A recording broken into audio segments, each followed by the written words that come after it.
So good afternoon. This is Mike Anderson of Collision Advice. And again, we appreciate you attending our webinar.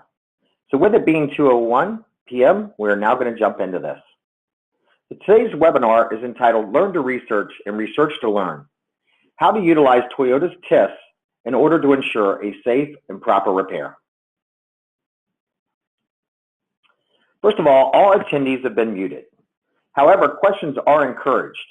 So to ask questions during the webinar, you can use the questions feature in the GoToWebinar panel, of which Tracy Dombrowski, my coworker, will be monitoring. Or what we would prefer is that you would text your questions to Tracy at 571-458-0648. Now, it's really important that you also include your name, and if you're a shop or an insurance carrier, please include your title or what company you work for so we can ask your question during the webinar. We are very pleased to have several members of the Toyota team on this webinar, and they will be to answer your questions. A recording of this webinar, will also be made available after the webinar, so in case you want to share with your staff, or if you get interrupted or have to log off early, we will be able to share the webinar. We will make this recorded version of this webinar free to the entire industry, and it will be posted on the Collision Advice website, as well as possibly the CIECA website. So again, this webinar is brought to you on behalf of Collision Advice in partnership with Toyota. And Collision Advice would also like to acknowledge CIECA for their contributions to the collision repair industry. Today's panelists. Today we have Augustin Diaz, who is one of the training directors for Toyota Motor Sales of US. We also have Paul Stella, who is the collision manager for Toyota of Canada. So Augustin Diaz and Paul Stella, thank you for your assistance and support in preparing this presentation. And I am Mike Anderson, the owner of Collision Advice. We always need to cover antitrust guidelines before we get started. It is understood that in today's session, we will not discuss any issues that would violate antitrust guidelines. Avoiding violations of the antitrust laws is the responsibility and legal obligation of the business owner. Any discussion of current prices or discounts with a competitor should be strictly avoided. And in our industry, this includes discounts, time hourly rates, charges to insurance companies, individuals, fleet owners, dealers, or other shops that repair vehicles. Surveys of prices, discounts, and costs are permissible, but only under strict guidelines, and only if they are not part of a conspiracy to fix prices or otherwise restrain trade. Cost studies that lead to price fixing or price stabilizing agreements would violate United States antitrust laws, as well as those of Canada. And please remember that the prices you charge must be calculated and determined by the business owner alone, and these prices should take into account the cost of doing business and include allowances for a reasonable profit. All content of this workshop is based on standard economic and management principles. Profit margins, labor rates, etc. used in this presentation are to be taken as examples only. The intent of this workshop is to provide attendees with basic management skills, leaving them free to determine their own individual rates, profit percentages, and other operating management aspects of their businesses on a strictly independent basis using generally accepted management principles. So with that said, let's get started. So a lot of people ask me, Mike, why do you want to do these monthly webinars? Well, I want to do them because I believe, and I'm very concerned, that in our industry, we may not be doing a safe and proper repair on all the vehicles that are fixed. And what leads me to that is that, as many of you know, each quarter, Collision Advice, in conjunction with the Crash Network, John Yoswick, we conduct surveys from the industry called Who Pays for What? And one of the questions that we ask is, how frequently do you research OEM repair procedures at the time you write an estimate? And while 17% of the shops said they do it all the time this year, as opposed to last year and the previous year of only being 16%, we felt that this should be 100%. A lot of times people ask us, Mike, why do I need to research the repair procedure if I fix the same vehicle every single day? Well, I'll give you an example. There's one vehicle manufacturer that actually changed the way you put a bedside on their vehicles 4 times last year. I can also tell you that recently there was a Toyota that we know of a part that was non-reusable, but today Toyota actually makes clips for that part, so it no longer is. So it's very important that we actually research OEM repair procedures all the time. Now, the next thing we did is we asked shops, how do you research OEM repair procedures? And we saw that 68% of the shops were using all data, and about 45% were using the OEM manufacturers' websites directly. And when we interviewed and surveyed shops, we found that many of them did not utilize the OEM websites directly because they did not know how to navigate the websites. So our goal today is to show you how to navigate a specific OEM manufacturer's website. In today's case, it would be Toyota, Lexus, and how to utilize that from a collision repairer's perspective. Our desired outcome is that we will actually teach you the steps in regards to how to log into the website, what are the different areas of the website, and how to improve your search results. We also are going to teach you during these monthly webinars on how to research some common procedures that are needed by collision repairers. We're also going to talk about some things about OEM parts and as well as some of the support tools and what to do, last but not least, if you can't find what you're looking for. So first of all, we're going to begin with a polling question. Right now, we'd like to just do a quick poll to see what type of attendees are currently on our webinar. So what I'm going to do is I'm going to launch a poll, and if you would take a moment and just select an option on your keyboard, are you a collision repairer, an insurance industry executive, an OEM representative, or other? Or if you sell like paint or equipment, then maybe you'll be an equipment, paint, job, or distributor. We're collecting responses right now. About 70% of all the attendees have currently voted. Currently we have 500, actually currently we have over 700 people already registered and attending that are viewing this webinar live right now. All right, we're going to go ahead and close out our poll. And right now we see that 82% of the attendees on this webinar are collision repair shops.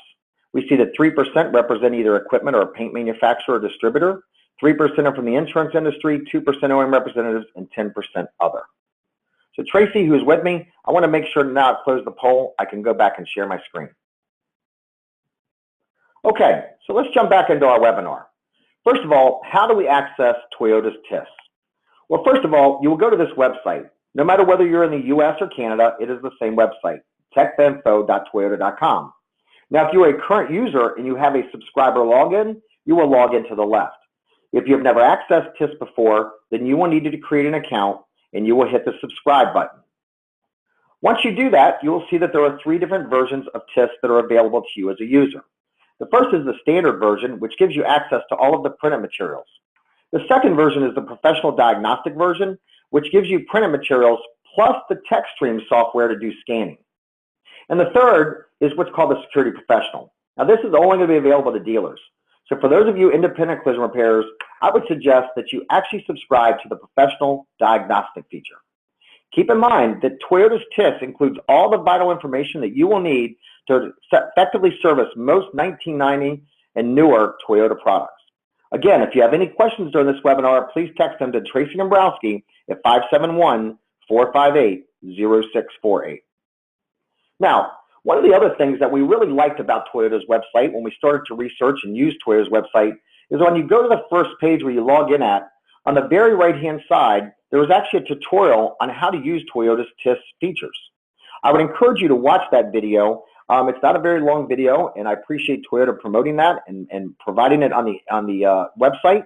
And this is a video that you can watch even if you don't have an account. So when we go ahead and we log into Toyota's TIS and you put in your username and password, you're going to start to see a couple tabs. And one of those is called the Vehicle Inquiry tab. So what's going to happen is I'm going to first log into my website, and once I log in, this is what I'm going to see. Now you'll notice at the top it says Home and TIS. Right below that is My Documents. That's any favorite documents that you've saved anytime you've been into TIS. What's new is what new features might be on some new Toyota vehicles you need to be aware of, or any new resources available to you from Toyota. And then again on the top right-hand side, it shows you some of the recent tech tips and service bulletins or recent documents that you've researched. So you're going to see this first.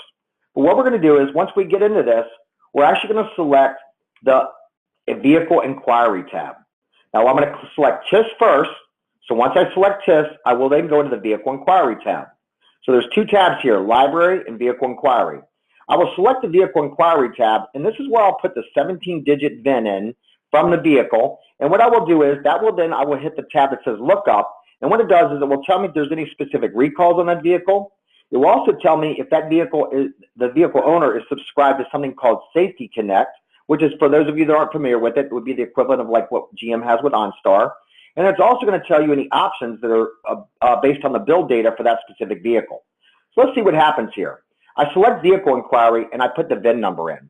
You'll see here that after I put the VIN number in, it automatically is going to pull up. It tells me that this is a Lexus, tells me what type of Lexus, tells me what year Lexus, tells me that the vehicle was made in the USA, and you'll see at the very bottom, it says campaign.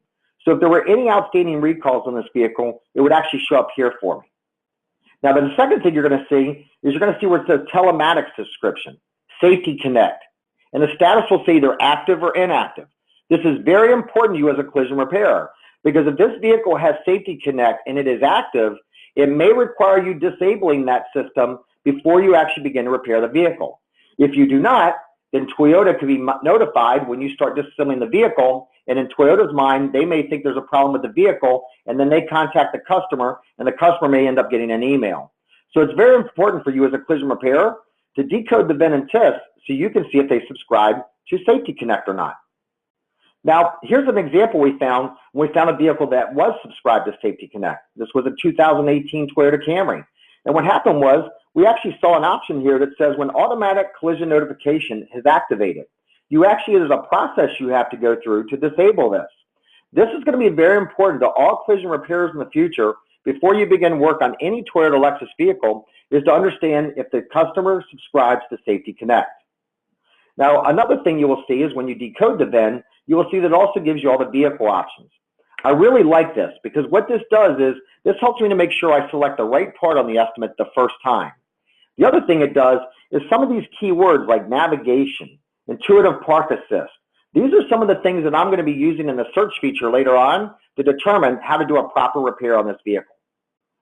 Here's another benefit of understanding the build data. You know, if you were to go and fix a Toyota Camry, you would see on the side of the deck lid it says SE. So I know when I go to write my estimate, I need to select the parts for an SE.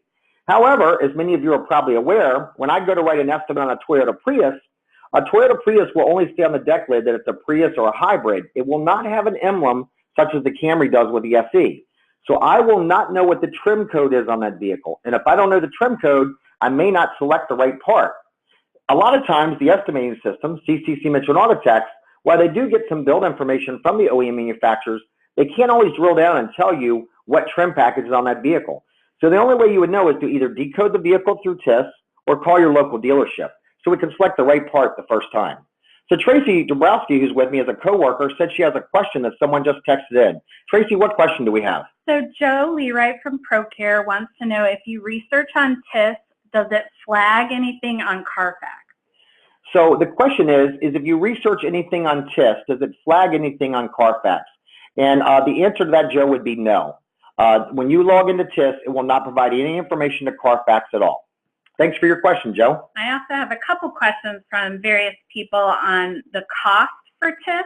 So, Augie, if you're still on the line, can you tell us, sir, what is the cost for TIS if someone wanted to subscribe to TIS? Is that something you can answer for us? And Tiffany, can you please make sure that Augie is unmuted?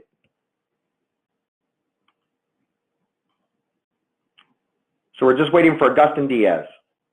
Augustin Diaz from Toyota, are you on the line, sir? Yes. Yeah, we have subscription terms are today $15, monthly $75, and yearly $400. So a shop could subscribe to TIS, have a full year's worth of use for $400. Yes. Thank you, Augie. What other questions, Tracy? Augie, is there a charge for an insurance carrier to have access to TIS? So insurance carriers and shops both do need to pay to subscribe to TIS. I do know that some of the insurance companies, they subscribe to it from a corporate level. But Augie, can you just verify that what I'm sharing is correct? Both shops and insurers have to pay to access TIS. Is that correct, sir? Yes. And about the special price, it's a case-by-case basis. They have to contact us. Okay, contact you at corporate. Okay, yes. Tracy, any other questions? That's it for right now. Okay, let's continue on. So, now what's in the library tab? So again, when I go back here into TIS and I log in, you're going to see a tab that says TIS. And when it opens up, you're going to see several options: library, diagnostics, tech assist, or vehicle inquiry. Now, vehicle inquiry was obviously where I put the VIN number of the vehicle in, and it decoded it for me. The other tab that you're probably going to most commonly use is going to be the library tab. Now, when I go and select the library tab, you're going to see several tabs along the bottom. So let's share with you what some of these tabs mean. The first tab you'll see on the left-hand side is the summary.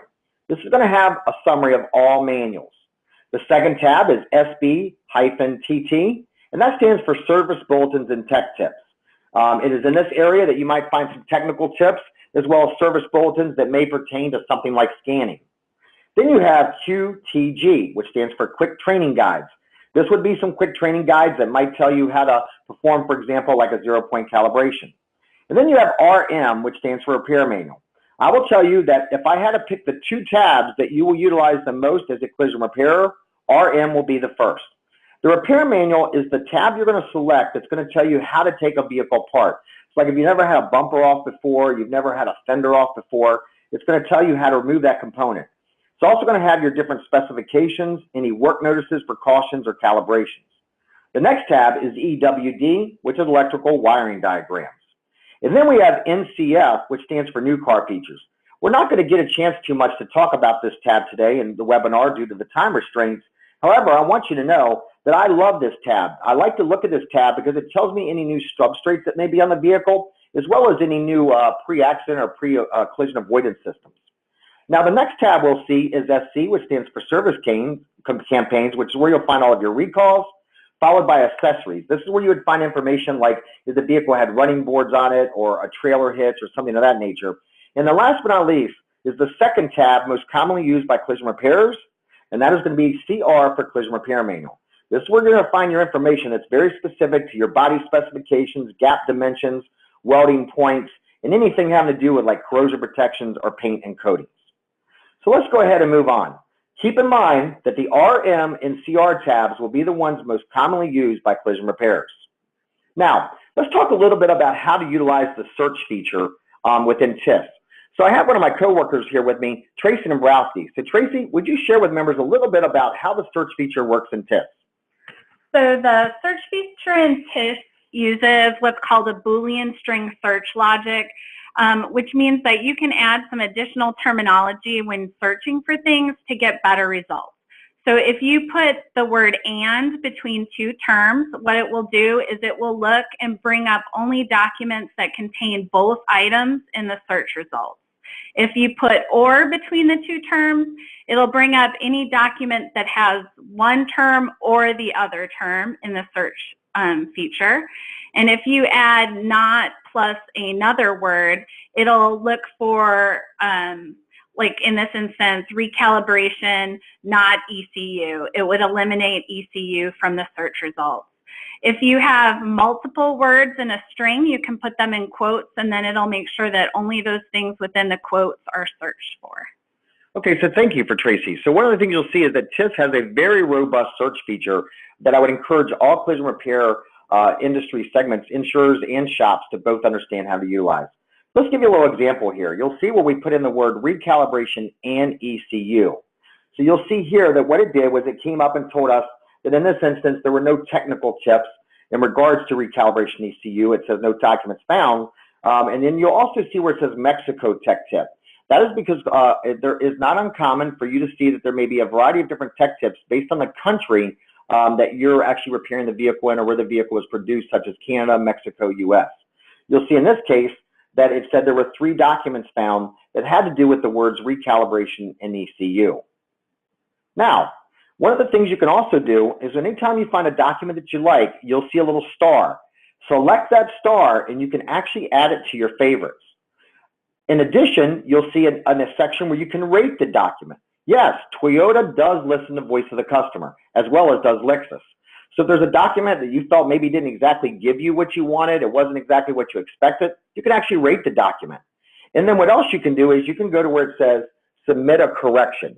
So if you go to where it says submit a correction, you will see there that you will have a chance where Toyota will actually take, and when you submit this, click on that option, and it says submit a correction, you will see where you can actually provide feedback to Toyota. So if you felt that maybe Toyota had something in error or it wasn't exactly the way it was represented. So I got to really give a, basically an applaud and a hip hip hooray for Toyota because of the fact that they're so open to the voice of the customer. Now, keep in mind, there are several tabs and several different resources available in TIFF, but due to the time limits of this webinar, we're unable to showcase each tab and its content. However, we will showcase the tabs that are most commonly used relative to collision repair, and based on your feedback at the end of this webinar, if you found value, we will do a part 2. Now, what kind of information can you find in the CR or Collision Repair Manual tab? Some of the things you might find in the CR or Collision Repair Manual tab is things like where to cut and weld a component. What are the vehicle dimensions on this vehicle? Any information about painting, seam sealer, corrosion protection, body foam, and much, much more. So let's take a look. First of all, you'll see here that we went to the CR tab. What we did is we actually went and we hit the search button. And what we did is once we hit search, you'll put in your type of vehicle, like in this case, it was a 2016 Toyota Camry. So what I do is once I go and I put search in here and I hit search, it's now going to bring up all the different documents that have to do with the Toyota Camry. You'll see in this case, 70 documents were found. What I will do is I will select one of these documents. You could select any document you wanted. But in this case, what we did was we selected the option that said structural outline. Once we selected structural outline, you'll see that it pops up and you'll see a decision tree on your left-hand side. You can navigate that decision tree within the Collision Repair Manual by clicking any of those sections on that side. So you'll see, for example, in the structural outline is how we found out what this vehicle was actually made out of. So what components it was made out of. And you'll see in some cases, maybe if it was a hood, it would show you the hood was aluminum, for example. Now, here's one of the other things I liked about it, is it's also going to show you in the structural outline what types of steels are on this vehicle. And this is very, very important to you in regards to whether that component can be repaired or replaced or sectioned or not. Keep in mind, also, these new types of metals that are used in the vehicle's manufacturing process can also be found in the NCF or New Car Features tab. Now, I'm going to share with you my favorite thing. I mean, I got a lot of things in TIS I love, but this was my favorite. And there was something called a damage diagnosis document. So I went into CR, which is the Collision Repair Manual tab. I then navigated the decision tree down to where it says damage diagnosis. And you'll see that's right under the introduction tab. I love this damage diagnosis document. I've never seen anything like this with any other vehicle manufacturer. And let me tell you what this does. This shows you that based on this specific vehicle, if this vehicle is in an accident, how the inertia forces are designed to transfer throughout the vehicle. Now, let me tell you why that's important, because that's going to tell me as an estimator or a technician where I need to look at for damage. So if you see, for example, and I'm going to switch to the next page here, and again, this comes right out of Toyota TIS. What I'm showing you came right out of TIS. It's called the damage diagnosis document. And it tells me if a vehicle was hit along this bumper reinforcement, that the inertia forces are designed to travel up along the A pillar, along the roof area, as well as down low along the rocker panel. But it's telling me in these areas like number 1, 2, 3, 4, 5, these are areas that Toyota is designed to give. Some people might call these crush zones, right? So I know on this specific 2018 Toyota Camry, I need to inspect those areas. Now, this may mean that I got to remove the cowl cover to remove in the wiper arms to look at the cowl area. Well, you know what? If that's what you have to do, that's what you have to do. I would encourage you to itemize that on your estimate, along with a line note is what made you remove those components. But love this document from Toyota. Here's another example of a damage diagnosis document showing you if this vehicle got hit on the side. You'll see here if it's hit on the side where the center pillar's at, it's actually made to divert the inertia forces along the door intrusion beam and direct that across the firewall. I got to tell you, in my lifetime, I didn't always look at the firewall for damage, but I'll tell you what, I will from now on, thanks to Toyota's damage diagnosis document. Here's another cool thing we found in TIS in the Collision Repair tab, and that is procedures needed when you disconnect a battery or R&I other parts. So what we did is, again, we went to the Collision Repair Manual, and when we went to the decision tree on the left-hand side, we saw a little arrow there that says, when removing and installing, repairing, or replacing parts. So what we did is we selected this, right? So now I go and I select it, and what it did is you'll see if something came up here that said procedures necessary when a battery terminal is disconnected or reconnected. Well, I got to tell you, if you go to replace a fender on some Toyotas, there's a ground wire that you have to disconnect. But before I do that, I have to disconnect the battery. Well, in this case here, if I would not have researched this and I disconnected the battery and I did not go back and correct the steering angle neutral point after the fact, then the parking assist monitor system would not work, and that could lead to a consumer having an accident. Yeah, you heard it right. When we disconnect a battery, not just a Toyota, but any vehicle, as well as like a Lexus, you need to be researching to see what procedures are necessary when you disconnect the battery terminal. And by the way, I got to give a shout out to my friend Jake Rodenroth with Aztec, because he's the one that taught me about this. So again, anytime you're going to disconnect a battery on a Toyota or Lexus vehicle, you need to research under the Collision Repair Manual tab what procedures are necessary when you disconnect the battery. And the other good thing about this is it shows you that if you don't do this procedure, what the possible problem could be as a result of that. You'll look right here, it tells me that when I disconnect the ECU, there's other things that I have to do here as well. Or let's go a step further. How about this one? When I go to replace a door or a door window regulator, it tells me that I actually have to initialize the power window control system, and if I don't, the up and down function won't work, and some of the other things won't work as well. So at the end of the day, it's important that when we disconnect any type of component, we actually go to this section of TIS to see what types of initializations or calibrations we need to do. Let's talk a little about blind spot monitors. We have a question, Tracy? We have a few, yeah. We have a few questions. Okay, let's go ahead. So one of them is when you save a document as a favorite, does it prompt you if there's an update to that document? So we'll allow that question for Augie from Toyota. So Toyota, Augie, if I save a document as my favorite and Toyota goes and changes something in that bulletin, will it update my favorite, or I will not be notified of that, sir? No, you would not be notified. You have to be monitoring this on a daily basis if possible, because if you go to recent documents and tech tips, there is every day we publish updating. It's like sending an email to a customer, a shop. Okay, every day we change. We have mid-year run changes on the designs and everything. We send the information right away. And this is a way how we communicate on a daily basis with the shops. Some shops, they ignore it and then they pay the price. So we would recommend to go to recent tech tips and service bulletins. Okay, thank you, Augie. And then Augie, we have another question for you. And this one is from Brian from Iowa, from Vaughn Automotive. And his question is, are the body repair procedures as far as structural, does ICAR recognize TIS? And I can tell you the answer to that would be yes. Anytime you take an ICAR class or read any ICAR material, they will always tell you that the OEM repair procedures take precedence over anything that they teach and always follow the OEM repair manufacturer's procedures. Would you agree with that, Augie? Absolutely, yes. Okay, next question. The next question, I'm not sure who it's from, but it says, is OEM one-stop, are the position statements on OEM one-stop approved and updated by Toyota? So on OEM one-stop, that is a one-stop shop to get access to all the variety of OEM websites. And the question is, are the position statements on OEM one-stop, are those accurate and current from Toyota or Lexus, Augie? Well, what I would recommend the industry is to follow what it's on TIS, on the repair manual, because we're updating it every day whenever it's necessary, and we put it in there for everybody to see. I cannot comment on other organizations because I don't follow them. I would say to the person that asked that question, and in most cases, I believe the most current OEM position statements will be on there because most of the OEMs belong to something called an OEM roundtable, and there's a gentleman by the name of Chris Karras who kind of oversees that to keep that updated. But if you can email me directly, I'll get a better clarity answer for you and let you know that. But in my opinion, I do believe they are kept pretty current. But understand that's just the position statements. It's not any of the crib bulletins or anything like that. Okay, jump back into this. So let's talk a little bit about blind spot monitors. You know, I got to tell you, every OEM manufacturer that I get the honor and privilege to work with, when I ask them what keeps them awake at night, it's always the same thing, and it's liability. Liability is the biggest concern they have. Let me share a story with you. There was a shop that repaired a quarter panel on a Toyota, and they repaired the quarter panel in the area where the blind spot monitor mounted at. Now, this was a non-certified Toyota repair shop. When they fixed the quarter panel and they reinstalled the blind spot monitor, there were no warning lights on the vehicle, and they released it back to the consumer.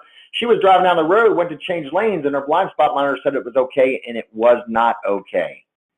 Scared her to death, so she took it back to the shop, who then took the vehicle and had it scanned with a Toyota factory scan tool. And what they found out was that the blind spot monitor was misaligned by 7 degrees.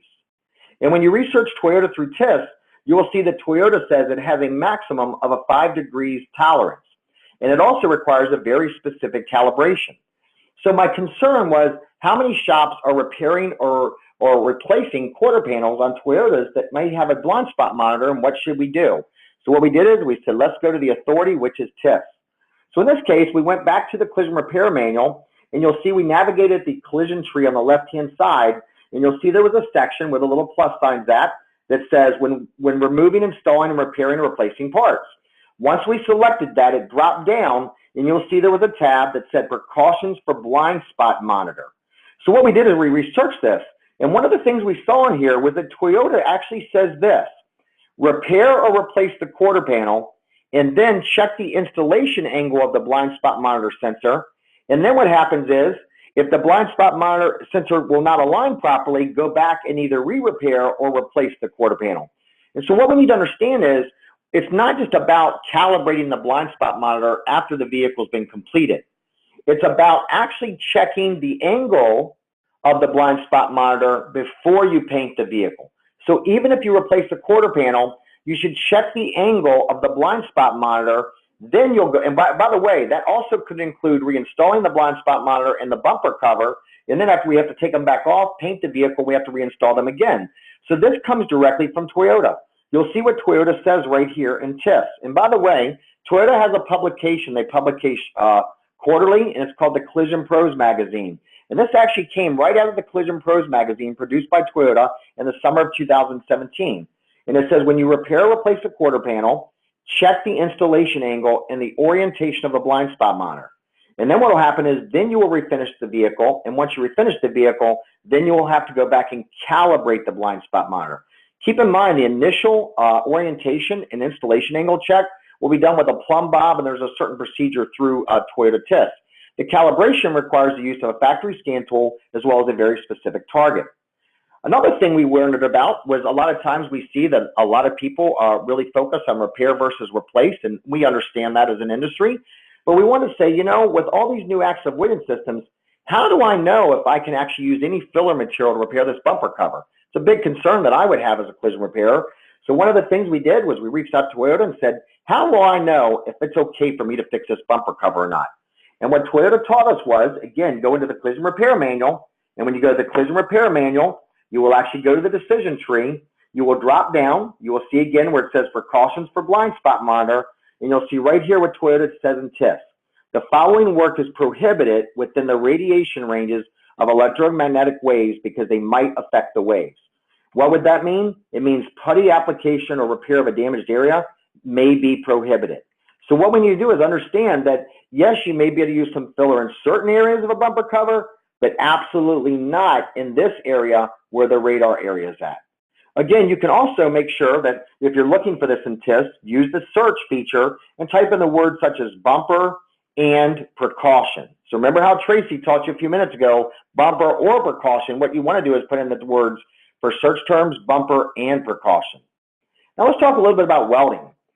When we go to the collision repair manual, obviously welding is a big deal. Again, we're going to navigate down to the left side of the tree, and you're going to see where it says precautions for welding. When we selected that, that actually started to tell us a lot about what we needed to do in order to do a proper repair on this vehicle in regards to anything having to do with welding. You'll notice one of the things is that it says, notice if the paint film is damaged, make sure you refinish the part. What are they speaking of? They're speaking of weld burn damage. So if you weld a new quarter panel in or rocker panel, Toyota absolutely insists that you must take and prime and paint those adjacent panels from weld damage. Another thing that you can find in this same tab, if you scroll down, is it's going to tell you the types of welds or wire type or gas needed, as well as the number of welds you may need. This is really, really important as well, to make sure you're using the right welder with the right type of weld, gas type, and wire type. In addition, if you go in this same section, you'll see something that's called a body weld point. Body weld point. If I click on this, you see that when I click on that, the next thing I'm going to do is I'm going to now drop down to where it says quarter panel, because it shows me everything that welds into a Toyota. And if I click on quarter panel, for example, it's going to now show me exactly where this quarter panel is intended to be welded at, where it's supposed to be replaced at, what types of welds, etc. So again, go to body weld point, and it's going to show you all the different components that weld into a Toyota and what the proper welding procedure is. Now you'll also see in this same section, as I scroll down, it's going to tell me if there's any panel bonding adhesive that is required by Toyota in this case. And again, you'll see in this case that Toyota calls out a very specific part number, which in this case is 3M panel bonding adhesive 8115. It's always important to only use the adhesives that are approved by the vehicle manufacturer. If another company tells you it's okay to use our product, if it's not approved by the OEM and you don't see it in the OEM repair procedures, do not use that stuff. What else does Toyota say about welding? First of all, Toyota states that the battery should be disconnected prior to welding. Toyota states that any electronics within 18 inches of the weld site should be removed. So for example, if you're replacing a quarter panel, you may have to remove an airbag sensor, the overhead airbag, the wiring harness, a speaker, etc. Also think in mind, what types of things do you need to remove from that Toyota or Lexus in order to dress and clean your welds? Toyota also states that you need to set up and perform destructive test welds before welding on one of their vehicles. And keep in mind that if Toyota says we need to disconnect the battery before welding, we also need to understand what types of procedures may we have to reinitialize or recalibrate when we reconnect the battery. So right here, you will see that Toyota actually has something called a CRIB bulletin. That is a Collision Repair Information Bulletin number 161 that says disconnect the negative battery terminal and remove any electronic units within 18 inches of weld sites. Now this is really important. The reason it's important is because other vehicle manufacturers only say 12 inches. iCar states 12 inches.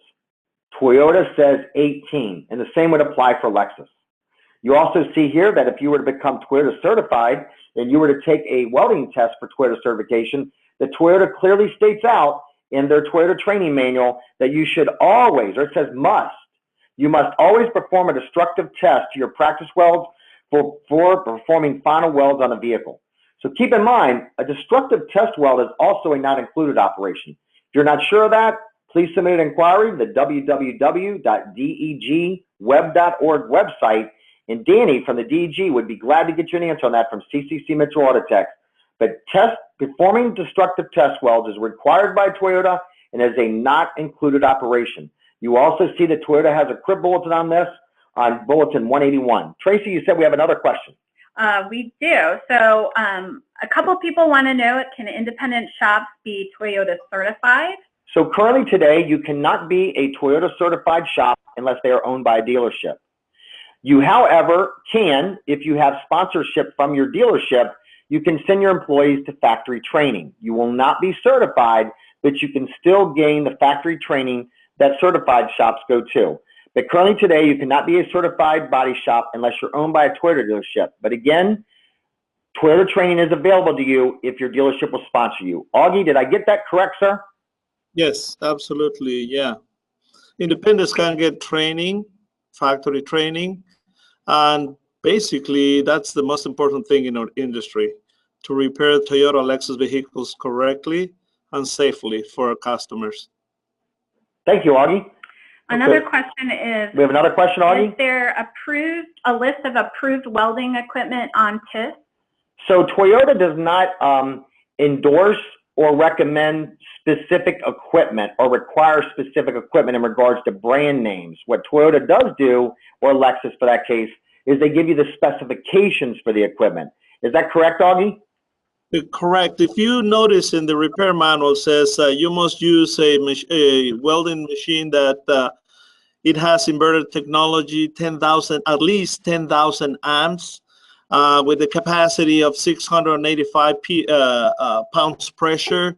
So, you know, and also in our repair manuals, we also request to have a certain size of the nuggets, the weld nuggets, like 5 millimeters, 3 millimeters, etc. Thank you, Augie.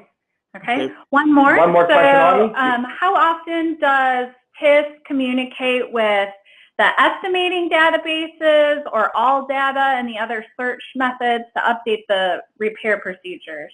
So currently the process is that Toyota has a direct relationship with Mitchell International, which is an estimating system utilized in both the US and Canada.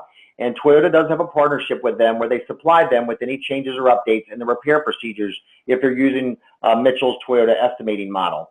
In regards to CCC or Autotex, where they might, CCC in this case would use motors and then they would license a version of Toyota.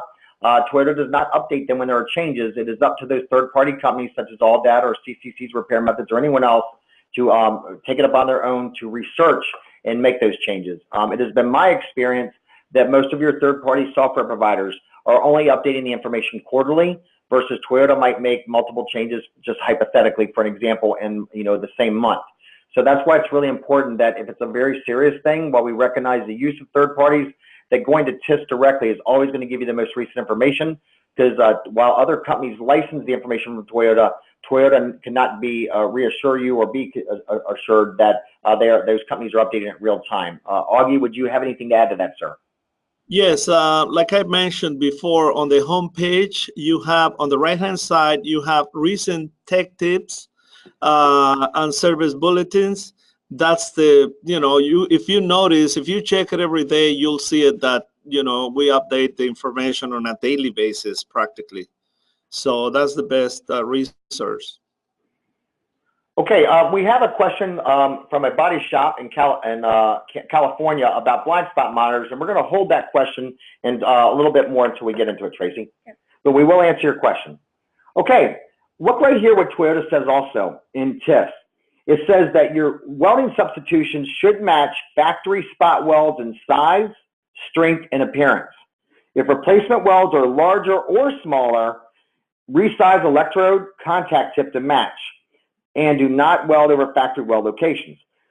My question for you is, how would this influence your decisions on LKQ or salvage quarter panels? At the end of the day, I don't believe my opinion means anything. I think the only thing that matters is what I can prove, substantiate, or justify. And at the end of the day, when it comes to used quarter panels, I would have to question you, can you actually match the factory spot welds in size, strength, and appearance?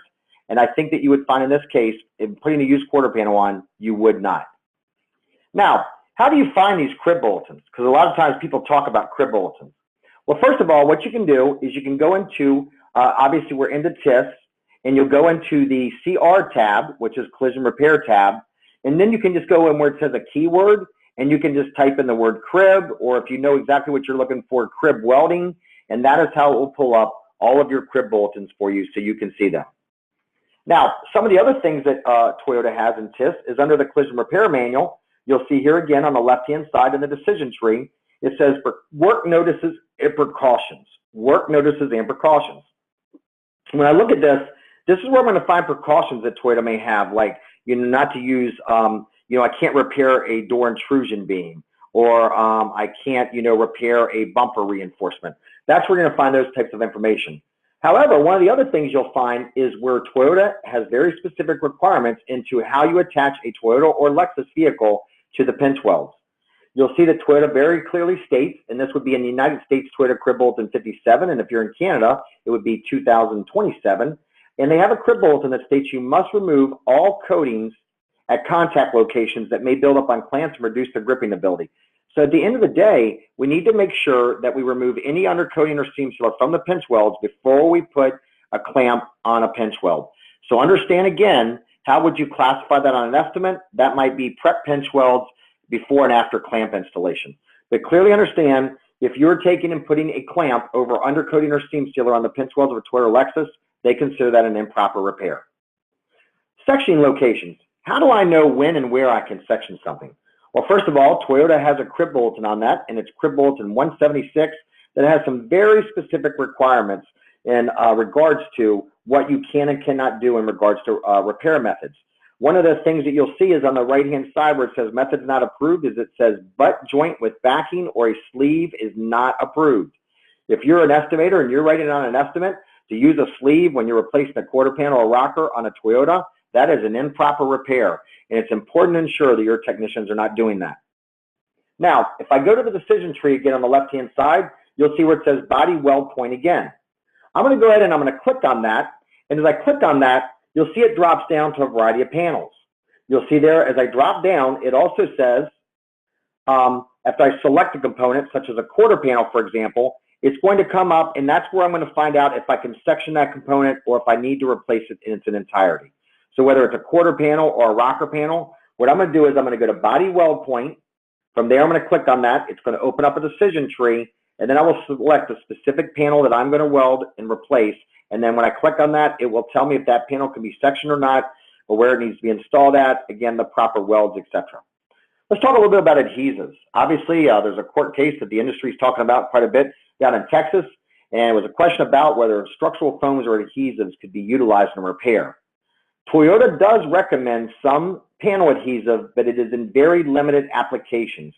So the only way you can know for sure if a Toyota or Lexus vehicle says it's okay to use panel adhesive is if it is actually documented within TIS or on a crib bulletin. You'll see here, for example, in this instance, I went to the body weld point. Once I selected that, I went to quarter panel. Once I selected quarter panel, it told me here in this instance that I could use 3M panel bonding adhesive 8115. So in this instance, in this specific area, and only in this specific area, can I use panel bonding adhesive, not in any other area. Also, one of the other things I think a lot of industry members are not aware of is most of these panel bonding adhesives have very specific cure times. If you look here at Toyota, for example, it says here that the vehicle must dry for 60 minutes at 60 degrees Celsius, which is 140 degrees Fahrenheit, or at 77 degrees Fahrenheit for 12 hours. I hate to tell you how many shops I've been into where they actually took and they put the adhesive on when they were using a quarter panel, and it just sat in the shop during lunch or something, and the very next thing you know, they rolled it over to the paint shop. Well, when you do that, what you're doing is you're moving that vehicle before it's completely cured. So make sure on all vehicles that you check the cure time on that adhesive before you move that vehicle after you replace the panel and utilize it. Let's talk a little bit about corrosion protection. Toyota has a very good crib bulletin on this. It is crib bulletin 186. Tells you the different types of corrosion protection materials that are used on a Toyota or a Lexus or a Scion vehicle. And in some cases, even recommends or specifies specific products. Let's go back down here again, where I go to the Toyota Camry Collision Repair Manual tab. And when I drop down underneath body weld point, you'll see at the very bottom it says painting and coating. Painting and coating. Once I select that, you will now see where it shows me the different types of corrosion protection. So very clearly understand this. Your corrosion protection information in Toyota's TIS is going to be under the painting and coating section. When I go to that section, I will now see anti-chipping paint, which is like gravel guard, anti-rust agent, which would be things like cavity wax. Then you'll see sealer, which is like seam sealing or foams, and then undercoating. So it's really important we go here, and it will actually tell us what type of finish is supposed to be on there. You know, you'll see in this case, is it a flat finish or no flat finish? And it's going to show me the specific areas that are required to be seam sealed after the replacement of this panel. Again, Toyota also has some very good crib bulletins on this, and another crib bulletin would be crib bulletin number 82. You will see here again, if I go to body weld point, I select that, I go to quarter panel, I go down to where it says cut and join replacement sections. Once I go and I scroll down, you'll see again here, it tells me that I need to apply seam sealer to this very specific part. Let's talk a little bit about painting, because a lot of times we look at OEM repair procedures and we think it's only important for the body man to know how to do certain things. But you know what? It's important to the painter too. And here's why. Because one of the things that many vehicle manufacturers, including Toyota today, is they're using what's called LUTs. LUTs are limited use toners. These are toners that are used very infrequently, and they only have a small number of colors. And most collision repair centers do not stock these LUTs. So you would actually have to identify that this vehicle had an LUT, limited use toner, during the estimating process, so we could contact our jobber and get the toner in time. Also keep in mind that Toyota now has some actually quad coats. So what we need to do is when we go into TIS, we're going to go to vehicle inquiry, we're going to decode the VIN, and you'll see at the very bottom it tells me PC, which is paint code. It tells me PC is special color. That this vehicle is exterior color, 03T7 hypersonic red, but you'll see where it says accessories. This vehicle has a special paint code on it. That tells me automatically that I probably need to research this on my paint scale because it may require a limited use toner that I need to contact my jobber or paint manufacturer to get in advance. One of the things I would encourage you to do, and as many of you know, I do work with Exalted Coating Systems, so I can only speak to them, but one of the things that many paint companies do is they will actually provide you as an estimator with a list called an Estimator's Guide to Special Colors. You'll see in this instance, the example that I got from Exalta was Exalta's Estimator's Guide to Special Colors, and it told me that this Toyota paint code 1EO actually has an LUT or limited use toner in it. Also tells me that all of these other Toyota paint codes are 3-stage. So I would encourage you to reach out to your paint manufacturer and ask them if they can provide you with a list of any vehicles, not just Toyota or Lexus, but any vehicle that might have a limited use toner in it and would also be 3-stage or in some cases 4-stage. I also want to point out that you could have a vehicle that has a limited use toner and be 3-stage both. Now, what kind of information can you find in the repair manual tab, the RM tab? So keep in mind, the two tabs you will use the most in TIS as a collision repairer, you will use them all, but the two you will use the most will be, number one will be CR for collision repair, and number two is RM for repair manual. Tracy, it looks like we have another question. I do have another question from Chad at Burley's. He wants to know, how do you know if a crib bulletin is current? So Chad, that's a great question, and shout out to Chad. Lots of love to you down there, brother. I appreciate you and your cowboy boots, man. Hey, Augie, can you answer that question for Chad down at Burley's? Can you tell him how would he know if he had the most recent crib bulletin? Well, just go to TIS and punch in the vehicle, year, make, and model. And on the search field, he can type cribs and click on it. If he's there, right now we're in a process of purging all bulletins, not relevant to the technology, new technology anymore. But that's where you can find the most updated information on TIS. All right, appreciate that, Augie. And Chad, thanks for the question, buddy. We have another question, Tracy. And the next question is there a way to charge insurance companies for access to research OEM procedures? So that would be a question that would probably be difficult to answer in the course and the tone of this webinar. However, whoever asked that question, if you'd like to reach out to me directly, I'll be glad to have a side conversation with you. And I'll make sure you get my contact information at the end of the call. One more real quick. So there's been a number of questions about why Toyota uses language like recommends or this may happen instead of stronger language. So if we can hold that question, Tracy, we're going to allow Augie to show them some stuff within TIS at the end of the call. Okay. All right, just remind me of that. Okay, so let's go into RM for repair manual. When we go into the repair manual tab, what we'll do is the repair manual tab will show you some certain things. Number one is it'll tell you how to remove and install any type of component. So how to R&I a bumper, R&I a fender, R&I a door. It's going to show you things like any of your calibrations, your initializations. It's also going to show you like things such as your one-time use parts and any special service tools node. So let's go ahead and show you a little bit about what the repair manual tab will provide you throughout TIS. First of all, if I go to the RM tab, repair manual, and then I go down and I just select any of these little icons I see beyond there. So any one of these, once I select those, it's automatically going to pop up my decision tree. Now I will go down to like where it says vehicle exterior or vehicle interior. If I go to the vehicle interior tab, for example, and I go ahead and I click on trim, and then I go ahead and I click on the rear bumper, you will see here that it automatically pulls up for me and tells me what I need to do in order to remove and replace that bumper. However, not just does it tell me what I need to do to remove the bumper, but it tells me that there are some necessary procedures such as measurement of ultrasonic sensor detection angles and also ultrasonic sensor detection angle registration. And it tells me that if I do not do this procedure, then these things over on the right-hand side will be inoperative.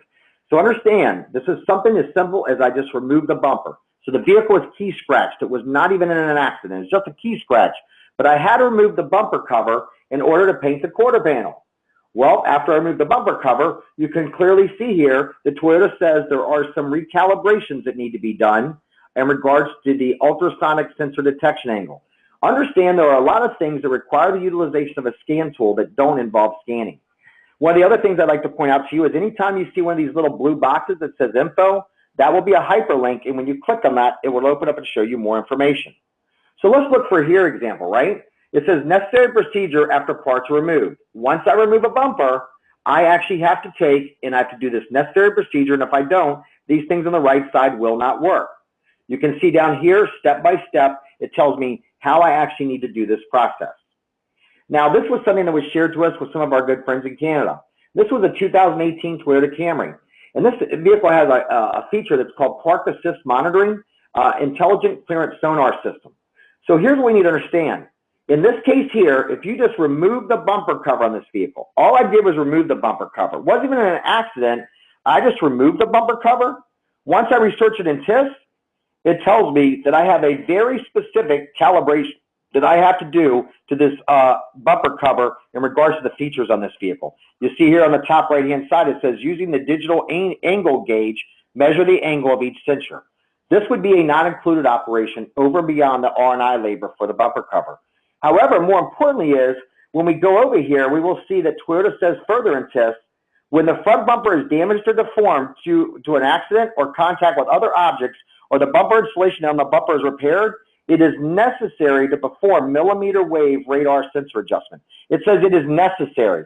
You know, I know we got a question there earlier about why does Toyota sometimes not use really strong language like required, and they just use recommended.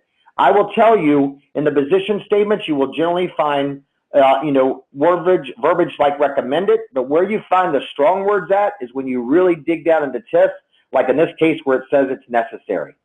You also see right here that Toyota also says in this case, when you replace a windshield, it says when replacing the windshield glass of a vehicle equipped with a forward recognition camera, make sure to use a Toyota genuine part. If a non-Toyota genuine part is used, the forward recognition camera may not be able to be installed due to a missing bracket or the lane departure alert system, forward recognition camera system, etc., etc., etc.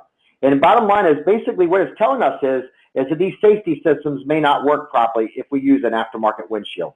All of this, again, would be found under the Repair Manual tab, and you would find this specific example under Removal of the Windshield.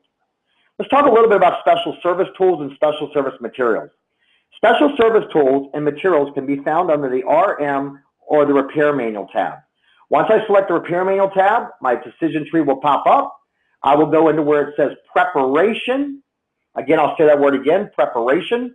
And once I select that word, I will now select, for an example, this instance, Cruise Control.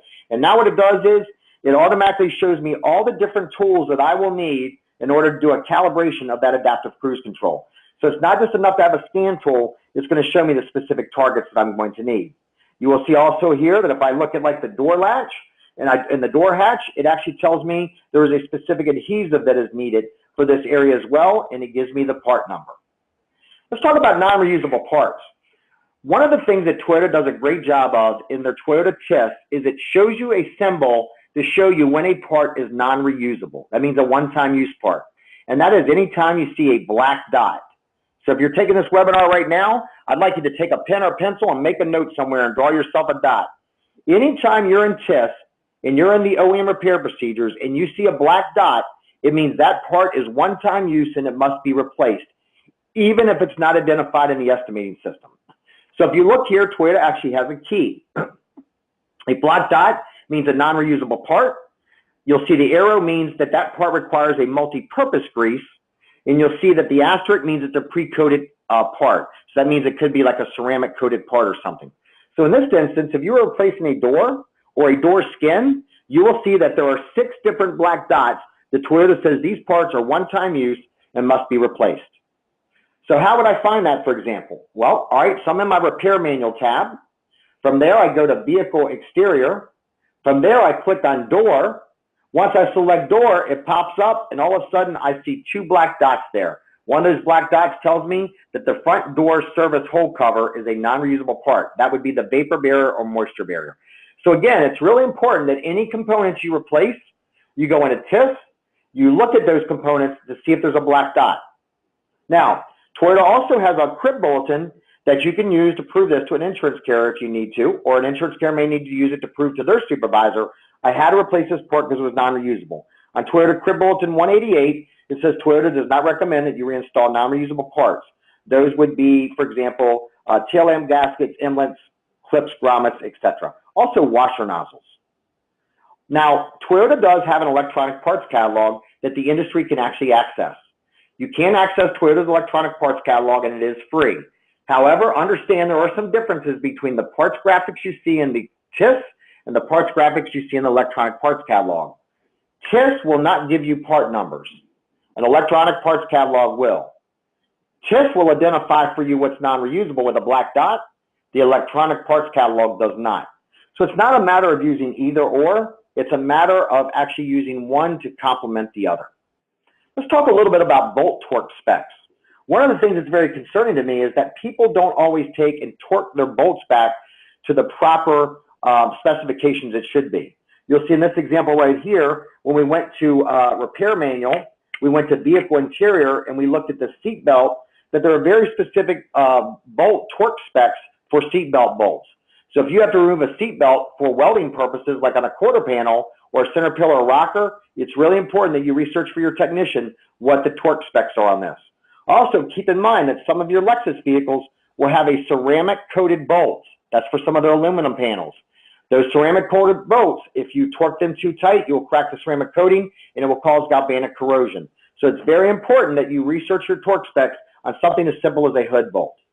Let's talk about scanning. While a lot has been said about scanning, we're not here today to get into a webinar on scanning. That would be in our part 2.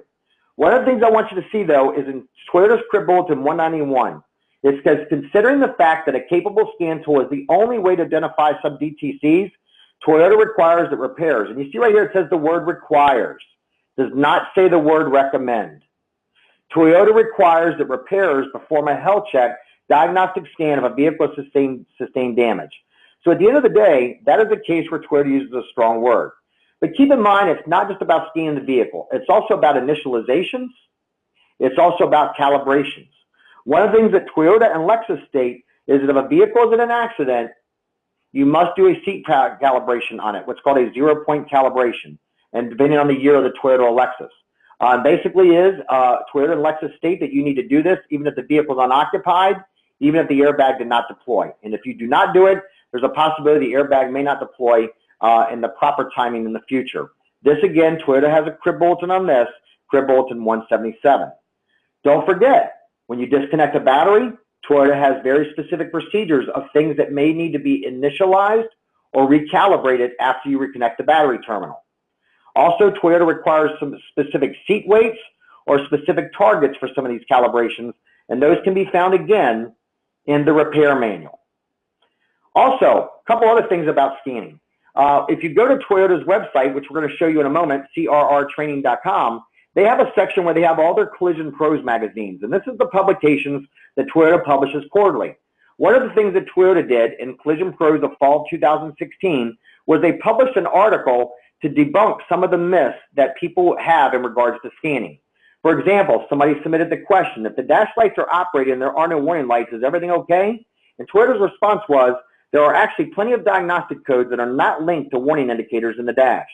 Number 2, since the vehicle being repaired wasn't occupied, do I still need to scan it? And Toyota's answer is absolutely. Well, what about when my service department says it doesn't need to be done? Toyota actually says in their own publication, you can't rely on service technicians' advisors to give quality recommendations in the area of collision repair on a vehicle they are repairing.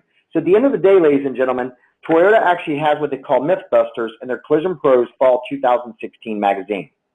Now let's talk about the new car feature tab, NCF.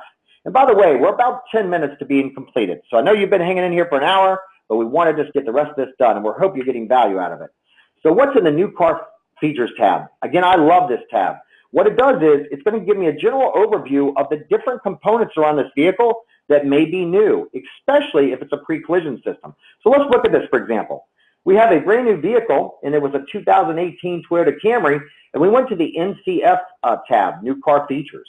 And what we did is we went down here to where it says the vehicle interior system, and we looked at pre-collision system general, and it actually came up and told me where the different cameras were at on this specific vehicle, like behind the grille or in the windshield area.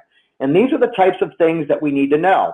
Now, here's what was interesting. When I looked at this pre-collision sensor that was in the grille area, one of the things that Toyota said was right here. Do not subject the millimeter wave radar sensor assembly or surrounding area to a strong impact. So if I don't want to subject to a strong impact and the vehicle takes an impact in that area, then I may have to consider actually taking a scan tool from Toyota, which would be a TechStream or TechStream Lite, and utilizing that to do a function or output test to ensure that this sensor is working properly. So let's talk about a few other resources that Toyota offers. One is this website right here, crrtraining.com. When you go to this website, it's got some really awesome things. The first thing you'll see is when you log into this website, it says Collision Pros. This is where you can actually view electronic versions of any of Toyota's past publications, as well as any recent ones. Again, they do provide this quarterly, and I would encourage you to download it, read it, and share it with your staff. The next thing you will see when you go to this website, crrtraining.com, is where it says Tech Info. I select the Tech Info option, and what you'll do is you'll also see here where it says Quick Training Guides, and on the Quick Training Guides is where I have like little handbooks that tell me how to do initializations after I reconnect the battery, or how to do alignments or 0-point calibrations. So look at those Quick Training Guides. Those are really good, and that would help you technicians understand, especially if you have a mechanic, how to do some of these procedures properly. So again, the other tab I like is if I go to where it says News. If I go to News and it pops up, you're going to see where it says Categories. One of the things they have here that I really love is called Painter's Corner. Got some awesome articles in there, as well as some videos you can share with your painters. And then you'll see a section that also says Body Corner. I will also scroll down once I go to the news section.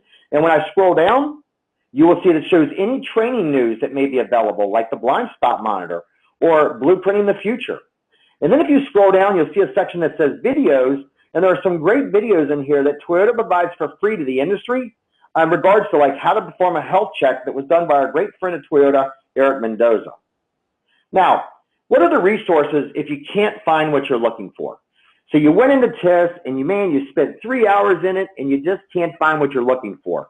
What are your options? Well, first of all, you can always contact Mike Anderson and my team here at Collision Advice.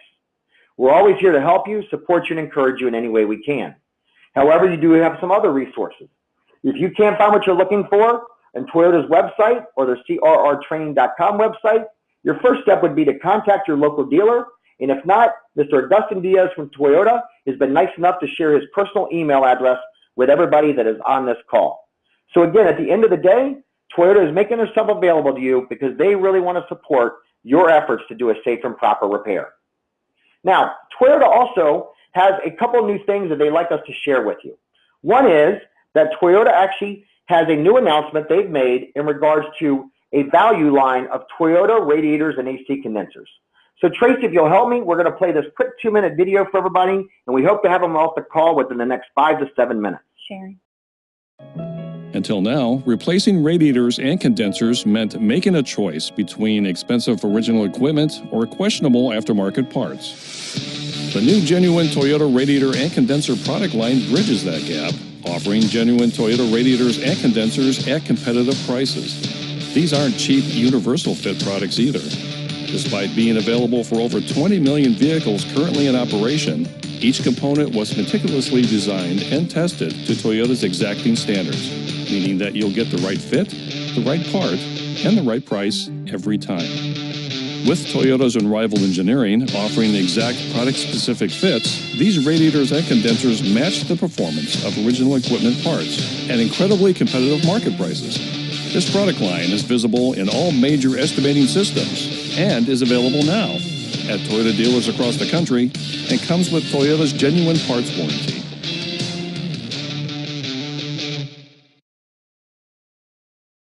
But Toyota now actually has a new line, a value line of radiators and AC condensers. There is a flyer that you can actually see and you can download from this presentation that will share with you what Toyota has in regards to their value lines of radiators and AC condensers. And these prices are in US dollars, as Canadian prices may vary.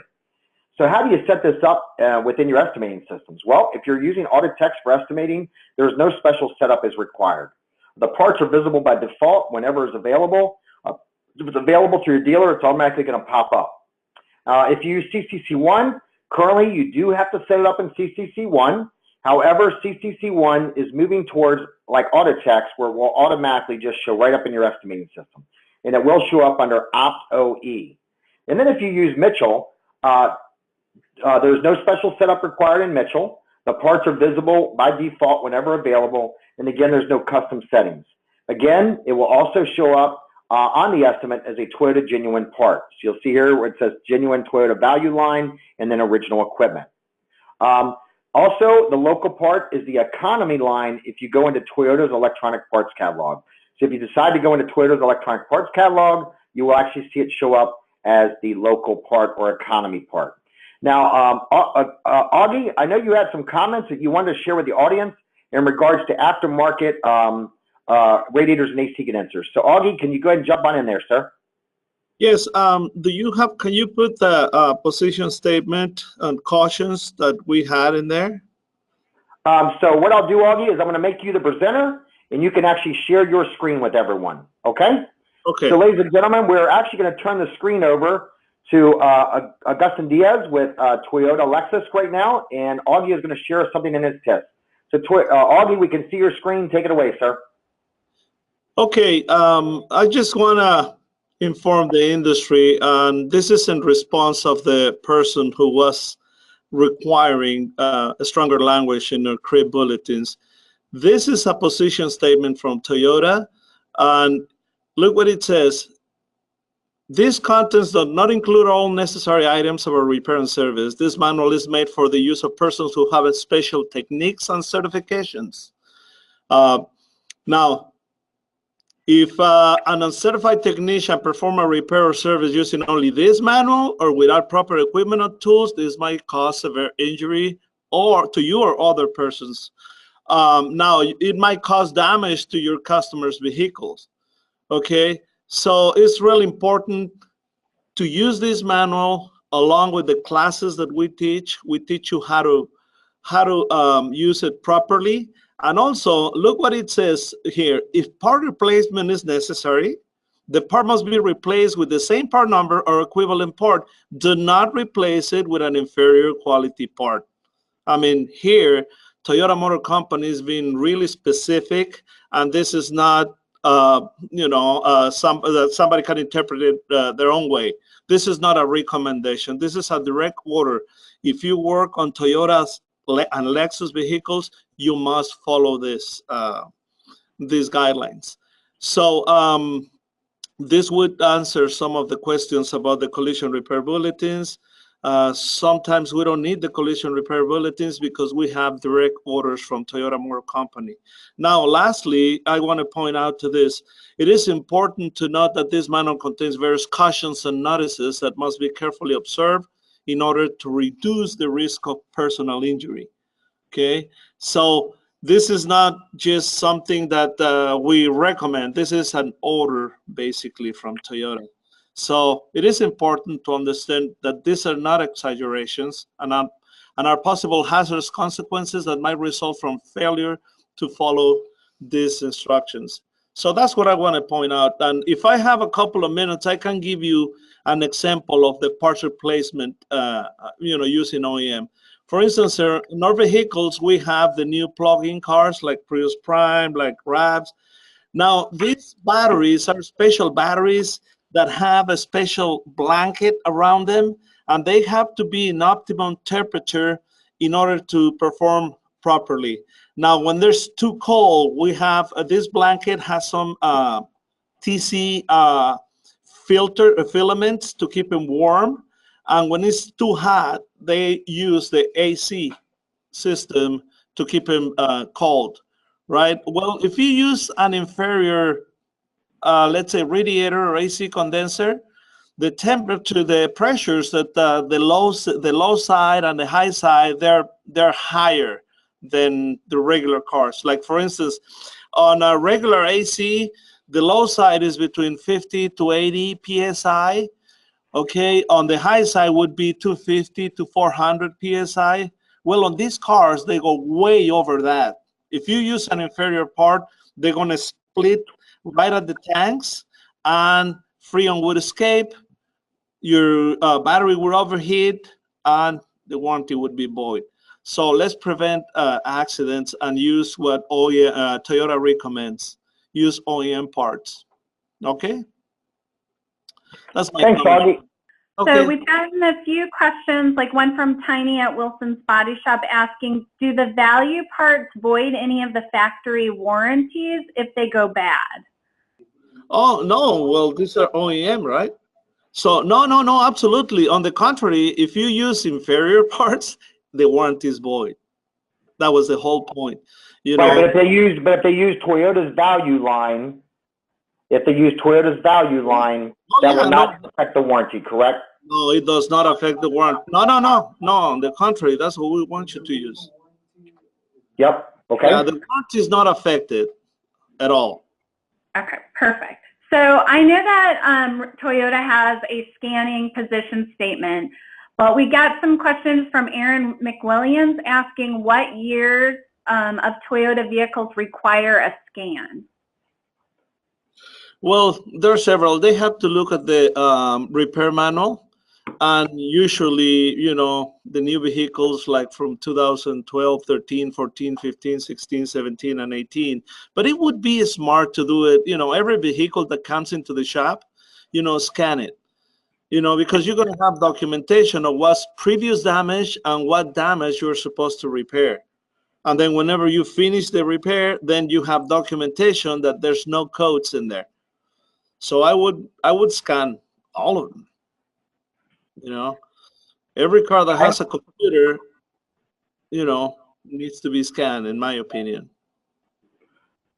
All right, what's the next question we have, Tracy? Okay, so we've gotten a bunch of questions, like from Steve Bacchus asking, how can you see the Toyota part breakdown? You go to repair manual, then click on the components door, and then you have a menu in there, and it'll show up in there, all the components and the non-reusable. Another thing is, for instance, if you click on a door and all these non-reusable parts, the reason they are there is because in some of our cars, we have a dual phase airbags. And we use pressure sensors on the doors itself. So they need to be sealed properly and with the new parts. So whenever there's an accident, a side hit, they would perform, correctly, because these pressure sensors, they deploy in 100,000 of a second, as opposed to the ones on the front frame rails. So this is a safety issue. This is not just cosmetic stuff. That's why you need to replace the glue or the butyl tape around the doors, and also the weather barrier. So if you come to our classes, we give you more in-depth knowledge of this and show you how to document your repairs and why we do that. Okay, so we're gonna have to wrap this up in just another minute or so, Tracy. Is there any other, we'll take one or two more questions before we wrap it up, and then we'll do a quick poll for everyone. Okay, Cheryl from Universal asked how they can purchase like seat weights and other special tools they need for some of the repair procedures. If you go to TIS, and then you go to tools and equipment on the TIS, tools and equipment, click in there, you get a drop-down menu, and then you can search field, you can put the part number, and that'll give you everything, the address, the phone number, and all the information to purchase it. But they're sold to the public, 100%. Okay, appreciate it, Augie. I hope that you can see my screen.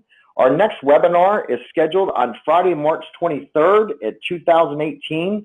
We do not have a time allotted yet. And that webinar will be live with Erica Schaefer and Dan Black of Fiat Chrysler Automotive. We hope you'll attend, because our goal in 2018 is to help you learn to research and then research to learn how to fix cars safely and properly. On behalf of Collision Advice and Toyota, we want to say thank you so much to the Toyota team of both the USA and Canada and their help in preparing for this and the content. And if you like this webinar, please feel free to send us an email. There's a lot of stuff we did not even cover today, and we thought we probably may even do a part 2 on this if you were interested, but it just depends on what the industry sees value. If you texted a question to us and we did not get your question, please email me your question at mike@collisionadvice.com. Again, that's mike@collisionadvice.com. And I will ensure to forward your email question to Augie with Toyota to get you an answer. Also, John, I do know that you did, for Michigan, my body shop, you did send me an email, and I got your question, and I am going to forward that question to Augie at Toyota for you. So, Tracy, before we wrap it up today, I want to say thank you to Tracy Dombrowski of ProMetrics and Collision Advice. She helped me to put all this content together, and she makes it good. And Augie and your team at Toyota, we appreciate your support, and we hope everybody found great value in this webinar. So thank you. God bless you, and we hope to see you on our next webinar in March. Make it a great day. Goodbye. Amen. Oh, he didn't say it.